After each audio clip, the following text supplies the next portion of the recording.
হজ ইসলামের 5টি স্তম্ভের অন্যতম। আর্থিক ও শারীরিকভাবে সামর্থ্যবান প্রত্যেক মুসলমানের উপর জীবনে একবার হজ করা ফরজ। তবে অনেক মানুষ আছেন যাদের হজ করার আর্থিক সামর্থ্য আছে, কিন্তু বার্ধক্য, স্থায়ী অসুস্থতা বা অন্য কোনো অক্ষমতার কারণে নিজে মক্কায় গিয়ে হজ পালন করা সম্ভব হয় না। ইসলামে এমন ব্যক্তিদের জন্য একটি সহজ ও মানবিক বিধান রয়েছে, যাকে বলা হয় বদলি হজ বা হজে বদল। 1 কেজি ঘি কিনলেই 100 গ্রাম চুই ঝাল একদম ফ্রি।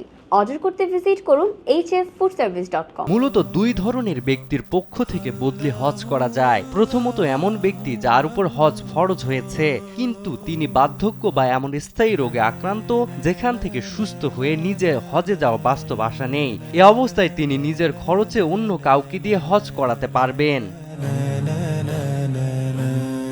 দ্বিতীয়ত, কোনো ব্যক্তি হজ ফরজ হওয়ার পর তা আদায় করার আগেই মারা গেলে তার পক্ষ থেকে বদলি হজ করা যায়। তিনি যদি মৃত্যুর আগে এ বিষয়ে ওসিয়ত করে যান, তাহলে তার রেখে যাওয়া সম্পদের 1/3 মধ্য থেকে বদলি হজের ব্যবস্থা করা হবে।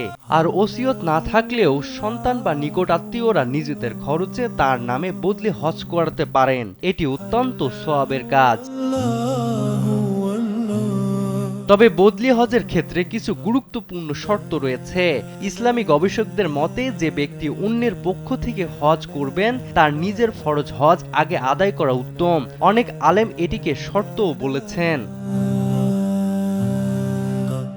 এছাড়া কোনো নারীর পক্ষ থেকে পুরুষ কিংবা পুরুষের পক্ষ থেকে নারী বদলি হজ করতে পারবেন। এ বিষয়ে ইসলামে কোনো বাধা নেই। আর বাইরের কারো চেয়ে বিশ্বস্ত নিকটাত্মীয় বা আপনজনের মাধ্যমে বদলি হজ করানো অধিক উত্তম বলে আলেমরা মত দিয়েছেন।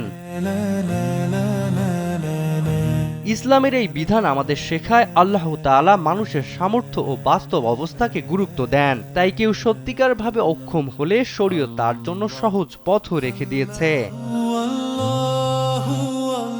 সালমান ইসলাম পলক, কালবেলা।